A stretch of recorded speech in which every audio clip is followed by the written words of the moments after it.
talk about machine binding. My name is Holly and Knight of String and Story, and it's my job to guide you to quilt with confidence. Today, I'm going to share a few quick and easy tips with you to improve your machine binding game.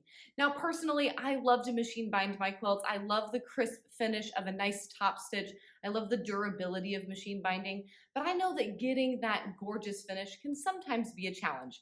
Join me as I show you a few of my favorite tips.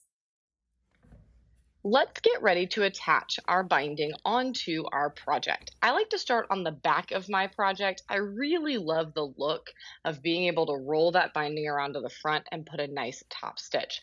I simply line the binding up with the top corner of the project. That way I know I've got some tails, and then I'm going to drop my stitches so that my zigzag is going to land right at the edge of my fabric here.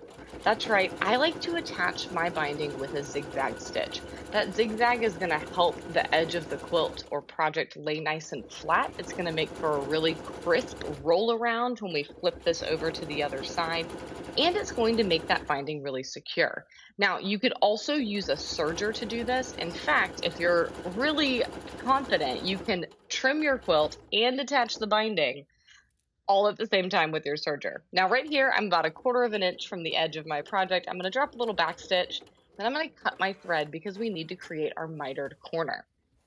I can turn 90 degrees, and then I'm going to go straight up and then straight back down with that binding. This creates a little extra fabric so that it's going to be able to roll around to the front and form a corner.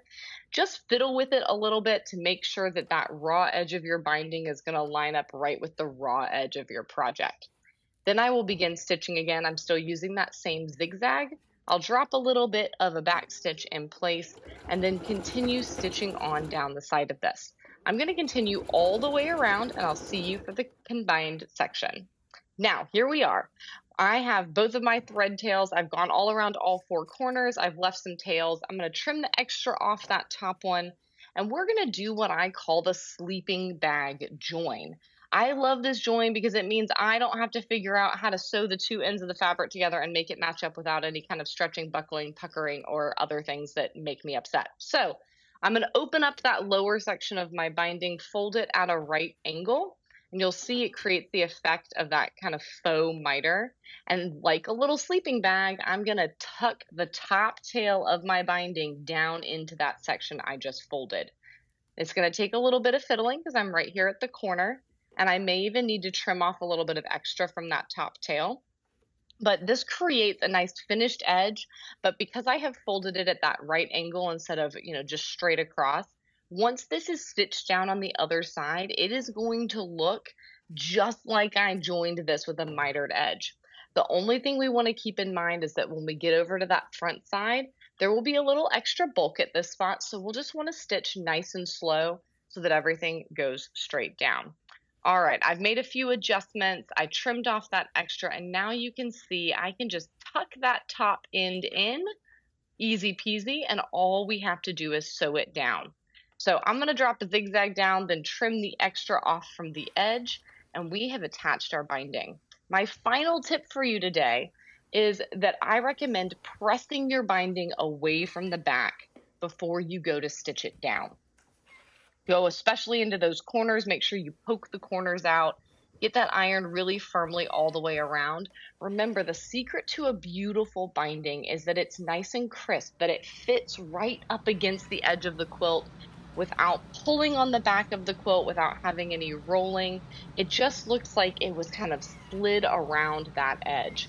This pressing is going to help us get that nice crisp finish so that we can flip the binding on the front, have it lay right on top of those zigzag stitches that we did, and then we're going to top stitch it in place. Make sure you take your fingers and push those corners out, get it real flat, and then we will be ready for our final step of stitching.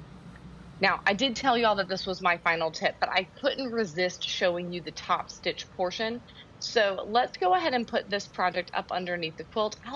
Underneath the machine, I like to start right before a corner, bring that edge over, and I'm gonna drop my stitches just like 3 threads in from the fold. Drop my needle so that it's in place, roll a few inches of that binding over at a time. I'm going to stitch, back stitch a couple of stitches, and then keep carrying on towards the corner.